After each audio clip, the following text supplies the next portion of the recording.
Ya empezó la negociación del salario mínimo. Ya las centrales obreras, los sindicatos llegaron con su propuesta. 18%, Paula, Sí, algo señor. que no le gustó para nada a los empresarios, porque un aumento del salario mínimo del 18%, pues para uno, como trabajador, regio, pero el empresario... Claro, eso va con cara de pocos amigos hasta ahora porque, entre otras cosas, no le gustó a los trabajadores que los gremios, los representantes de los empresarios, llegaran sin ninguna cifra. Lo que hicieron fue exponer la situación de la economía, las proyecciones que se tienen y comenzaron los dimes y diretes, entre otras cosas, porque desde FENALCO están cuestionando que se esté discutiendo el salario mínimo a la par que se abre la puerta de la discusión de la reforma laboral en el Congreso. Los representantes de los trabajadores llegaron a la reunión de concertación con una propuesta de aumento salarial que consideran como la ideal ante la necesidad de reactivar la economía. Estamos presentando una propuesta del 18% de incremento en el salario mínimo, que tiene que ver fundamentalmente con las cifras macroeconómicas hoy del país que nos dicen que hay que reactivar la economía. Y nosotros sí seguimos considerando que hay por lo menos dos índices significativos para reactivarla. La primera, la reducción significativa de las tasas de interés del Banco de la República. Insistieron en que se tiene una deuda con los trabajadores desde hace muchos años y que se debe recuperar en parte ante los privilegios que ha tenido la clase empresarial. Es decir, tenemos un rezago en los últimos 17 años de 36 puntos que nos han negado los gobiernos que nos han antecedido. Y por eso la estamos reclamando hoy.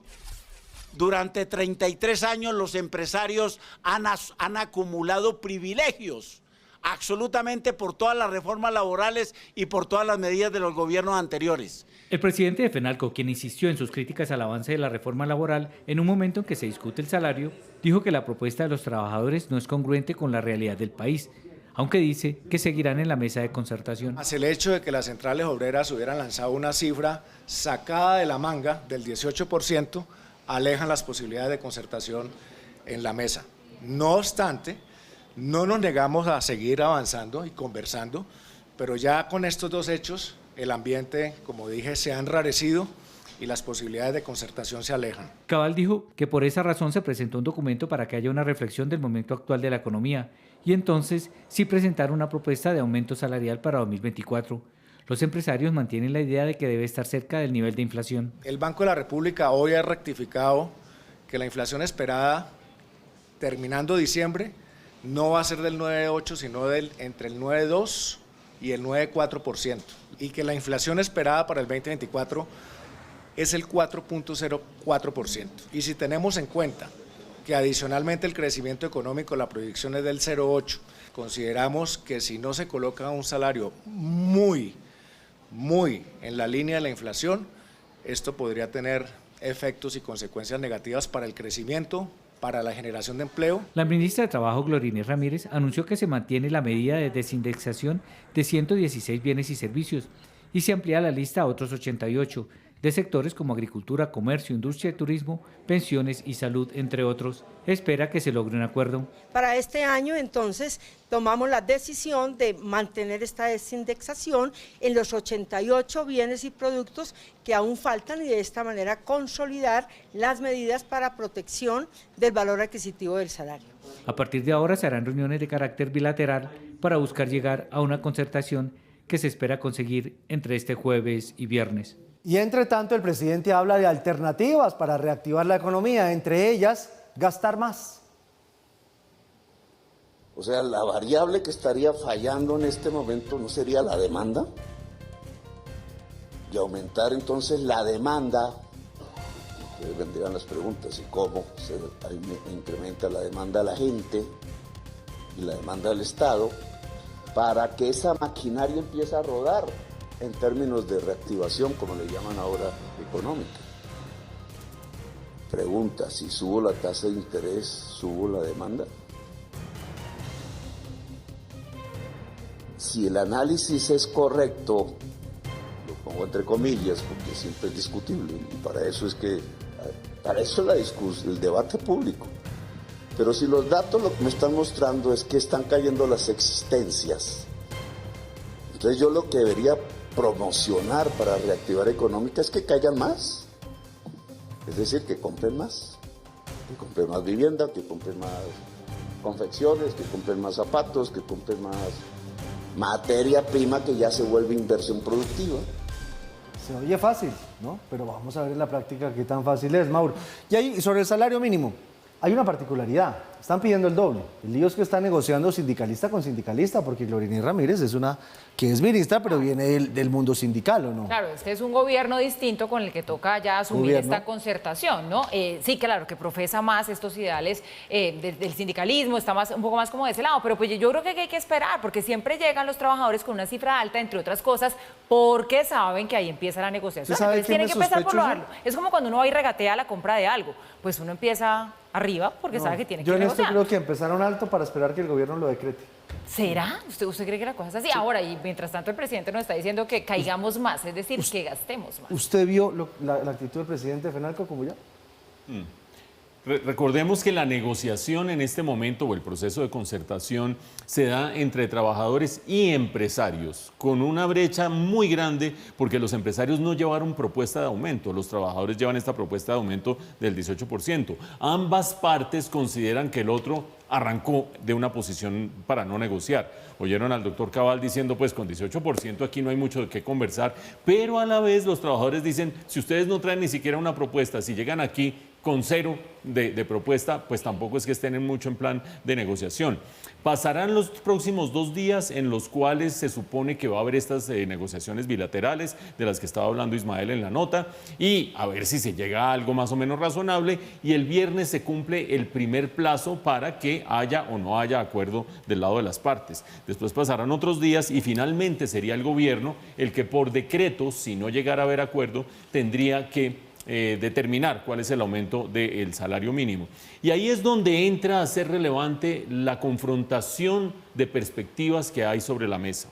Lo hemos dicho en este noticiero, lo que los empresarios argumentan es, uno debe aumentar el salario mínimo en la inflación, porque eso es mantener el poder adquisitivo de los trabajadores, más el aumento de la productividad de los trabajadores, que yo me eduqué, que yo hice un posgrado, que yo hice una capacitación en el SENA y ahora soy más productivo, merezco ganar más. Listo, aumenta productividad del trabajo y aumenta inflación y eso es lo que desde la perspectiva de los costos de los empresarios se aguanta, sobre todo en una situación de desaceleración.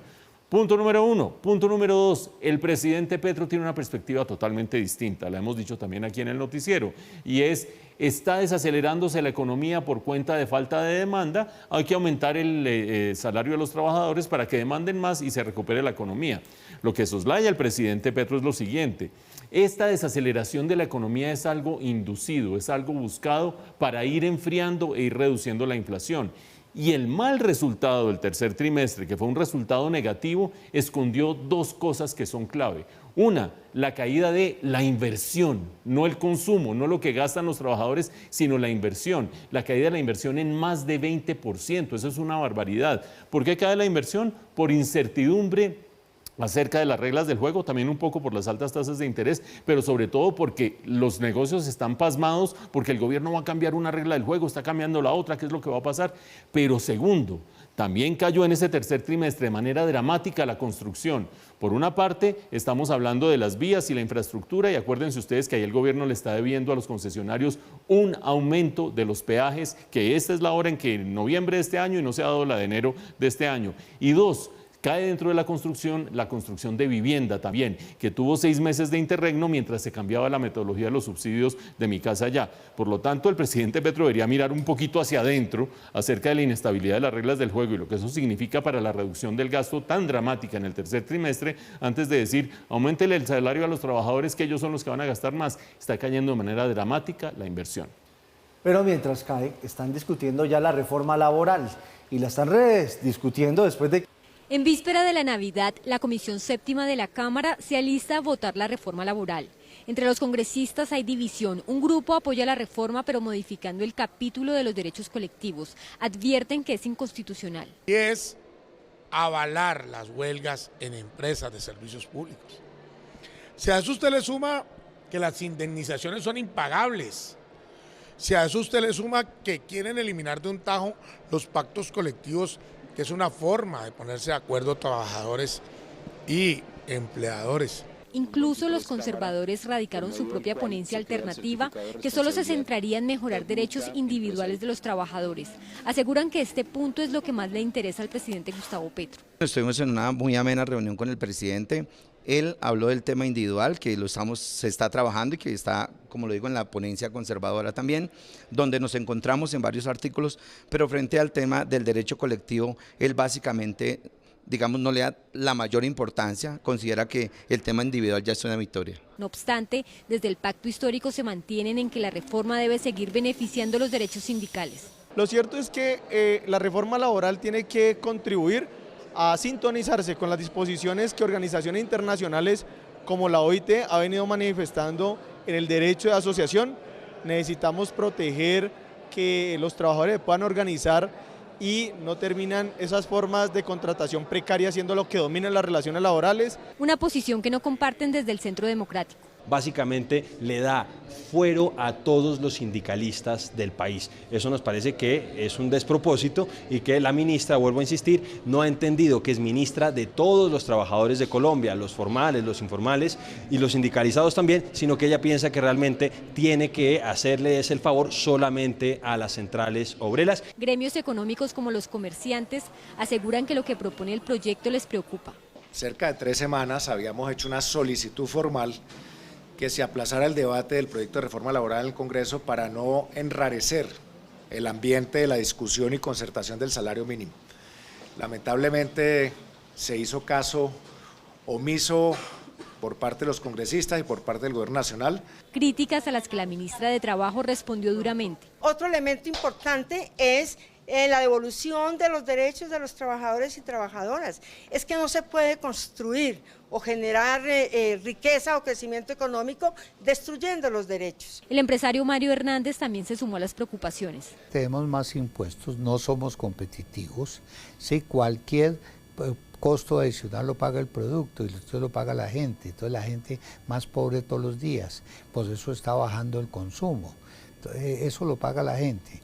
Y la reforma laboral, al contrario, queremos trabajar menos, no seamos perezosos, copiemos los asiáticos. Entre los derechos individuales que propone la reforma está que el recargo nocturno empiece desde las 7 de la noche y que dominicales y festivos se remunere con un pago del 100%. Ustedes recordarán que la reforma a la salud, dicen muchos congresistas, se presentó sin concertación alguna. El mismo texto prácticamente que traía Carolina Corcho se presentó, pasó. Y lo aprobaron en la Cámara de Representantes con el apoyo del partido de la U, con el Partido Liberal que los sustentó, los apoyó y los llevó. Bueno, con la reforma laboral, dicen congresistas y empresarios, pasa lo mismo. Se está presentando sin concertación alguna. Por eso la preocupación de muchos empresarios. Hablamos con el presidente de la SAC hace unos minutos y esto fue lo que nos dijo. Atropellada, diríamos nosotros, porque desafortunadamente lo que ha pasado en la Comisión Séptima de la Cámara, pues francamente nos parece que no es la forma de proceder. Claro, ya es el Congreso de la República el que tiene la potestad de someter a consideración esta reforma laboral, pero hay que tener presente que es que reformas laborales no se hacen todos los años. 2, que aquí se está jugando la suerte de más de 20 millones de trabajadores y de los empresarios que generan esos puestos de trabajo. Y claro, que también debería ser una herramienta para combatir, esa tasa de informalidad laboral que es una vergüenza, que es casi que superior al 50%. Y a propósito de asuntos laborales, una de las principales iniciativas del gobierno se quedó sin piso jurídico. El Consejo de Estado anuló la circular que no permitía suscribir contratos de prestación de servicios por más de 4 meses, argumentando que con esa medida se desconocen varios artículos de la Constitución.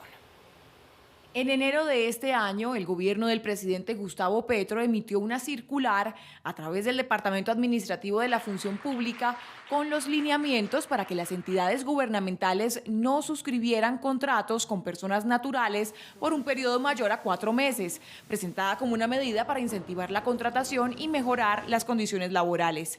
Sin embargo, el Consejo de Estado, en un fallo de 12 páginas, tumbó los efectos jurídicos de esta directriz de manera provisional, tras una demanda del ciudadano Joel David Gaona, que alega que la medida desconoció varios artículos de la Constitución, entre ellos el 150, y con ello la autonomía que se le asigna a los organismos y entes territoriales en el ámbito de la contratación estatal. En ese sentido, el Consejo de Estado señala que no existe una disposición de rango constitucional o legal que impida o inhabilite a una persona para suscribir un contrato de prestación de servicios en un lapso superior a 4 meses. De ese modo, el Consejo de Estado indicó que la circular del Departamento Administrativo de la Función Pública impide que los particulares ejerzan su derecho al trabajo a través de la ejecución de contratos de prestación de servicios y de apoyo a la gestión. La Procuraduría también había dado su concepto sobre la circular, calificando la medida como una evasión a las competencias del Congreso, quien debería ser el encargado de declarar las normas frente a las prohibiciones legales para contratar con el Estado. Yo me pregunto, Mauricio, Paula, ¿será que este es un mensaje que le están mandando ya desde las Cortes al gobierno con el tema de la reforma laboral? Puede ser, sí. Puede ser. Bueno, y no sé qué es sobre la laboral, ¿no? ¿Te acuerdas que la de salud también tiene denuncias de vicios de trámite? Hay que esperar a ver qué pasa con ese examen, Sobre ¿no? lo de la salud, Mauro, es que también pasó sin concertación alguna, y ahí los partidos como el de la U y como el Partido Liberal, que no, y al final que sí, les votaron. Pero es que eso es lo triste y sobre todo lo preocupante, que realmente no se abra la puerta a un diálogo y en este caso de la laboral, con quienes son los generadores de empleo en el país, deberían escucharse mutuamente, pero eso no pasa y más bien el tono que toman las cosas es un poquito de imposición. Vean que el doctor Bedoya decía, es atropellada, fue la palabra que utilizó para decir cómo se está presentando la reforma laboral, atropellada. 2 puntos claves sobre la mesa. El primero, el de la reforma laboral, el otro, el de este fallo del Consejo de Estado acerca de esa circular del Departamento de la Función Pública que decía no se pueden hacer contratos por prestación de servicios en el gobierno que vayan más allá de los 4 meses. Lo que el gobierno estaba buscando al comienzo de esta administración, al comienzo de este año, que fue cuando se sacó esa circular, es que no se hiciera ese famoso repetición en el que a uno lo contratan por 1 año y después se renueva por 1 año y después se renueva por 1 año en el gobierno, sino que hubiera una suerte de mayor estabilidad. Pues bien, por este lado, lo que termina sucediendo es que hay equilibrio de poderes, que hay balances y contrabalances, que hay pesos y contrapesos en la democracia colombiana. Una es la rama ejecutiva, otra la rama legislativa y otra la rama judicial que vela porque se cumplan las normas. Lo que ha dicho el Consejo de Estado es el Poder Ejecutivo no le puede usurpar funciones a la rama legislativa, que sería la que en ese caso tendría que legislar acerca de bajo qué condiciones el Estado contrata o no contrata en adelante. Y como no ha hecho esa legislación y no han cambiado las reglas del juego, pues entonces el Ejecutivo no puede discrecionalmente decir solo se va a hacer contrato de prestación de servicios hasta 4 meses. Se lo tumba. Y eso me parece, más allá del contenido y las implicaciones, me parece que es muy sano que haya equilibrio de poderes y que cada una de las ramas esté velando por el cumplimiento de sus funciones. En el caso de la rama judicial, que se cumpla la ley y que no haya usurpación de funciones. A propósito de eso, acuérdense ustedes, el Consejo de Estado también al comienzo de año tumbó un decreto del gobierno que terminaba interviniendo en las funciones de la CREG. Acuérdense, la Corte Constitucional le tumbó la 3ª parte de la reforma tributaria al gobierno y así sucesivamente en un juego de pesos y contrapesos de la democracia colombiana. Pero un último punto sobre el otro tema, que es el de la reforma laboral. Muy interesante esa distinción entre derechos colectivos, este tema del derecho de asociación, de bajo qué condiciones quedan los sindicatos, etcétera, etcétera, y los derechos individuales, donde lo que se está buscando es que el trabajador tenga una mayor remuneración por cuenta de los nocturnos, etcétera, etcétera. Y aunque el paquete parecería ir todo en un mismo sentido, fíjense ustedes un pequeño detalle. Los derechos colectivos benefician a los trabajadores sindicalizados. En Colombia, los trabajadores sindicalizados son el 5% de la fuerza laboral, uno de los porcentajes más bajitos de toda América Latina, solamente el 5% sindicalizados. Y por beneficiar a esos trabajadores se empuja una reforma que termina perjudicando a los demás. ¿Por qué? Porque en plena desaceleración económica, el tener una reforma laboral que encarece el trabajo, lo que termina haciendo es que haya o más despidos o mayor informalidad. Entonces aquí, para beneficiar a una minoría que es sindicalizada, que es muy cercana a la ministra del Trabajo, pues se termina soslayando los efectos económicos que tiene sobre la gran mayoría una reforma de este calado. Apenas quedarán 3 días de discusión esta semana y volverán en enero. Seguramente esta semana se terminará votando favorablemente la ponencia, no aprobando el proyecto de reforma laboral, sino para que quede viva, para que por allá en marzo, vuelvan a iniciarse las discusiones. ¿Usted va a viajar por tierra ahorita en diciembre? Ah, no, usted solo es avión, ¿no? Me voy a ir por avión. No, bueno. No solo soy avión, me voy a ir por avión. Sí. Esta vez que es distinto a que solo sea avión. Bueno, al fin, ¿qué pasó con los precios de la gasolina? ¿Van a seguir subiendo? Porque es que ya viene la temporada, ya empezó la temporada de la Operación Éxodo, ya empezó. Bogotá estaba desocupada hasta ayer. Hoy me eché un tranconcito de 1 hora y cuarto desde, no le digo desde dónde para que no se desilusione. No, en diciembre la gente emociona. Caramba, y además, pero qué trancones. pues digamos, estos son tragedias personales, pero estamos emitiendo el noticiero en una zona muy comercial. 4 o 5 centros comerciales alrededor, entonces la Navidad llega con su alegría. El espíritu navideño. Sí. Y ahí se gasta la gasolina. ¿Van a subir o no van a subir la gasolina Pues sí, en diciembre? pero no, resulta que no, ahorita en no diciembre la van a subir en no. diciembre. Ahorita en diciembre no, pero en enero sí. Cuando uno tiene el bolsillo vacío, llega sin plata, O sea, llega peor. vaciado, en enero sí va a venir el aumento de la gasolina. Lo dijo hoy el ministro de Hacienda, dijo que esos 2 aumentos que habían anunciado y que faltan, uno sería en enero, que el otro se iría viendo, que ya sería un poquito más chiquito, pero en todo caso la gasolina sí va a subir. Nosotros estamos todavía evaluando qué tanto realmente falta para cerrar la brecha. Ya falta poco. Creo que nosotros habíamos dicho que faltaban 3, ya se hizo 1. Faltarían 2. Creo que solamente vamos a necesitar otro. ¿En enero o en este mes de diciembre? No, en enero. El diésel vamos a seguir en una mesa con ellos. Mañana tenemos una reunión para mostrarles cuál es la perspectiva de lo que existe. Evidentemente ellos tienen claro de que hay un desfase grande entre los precios.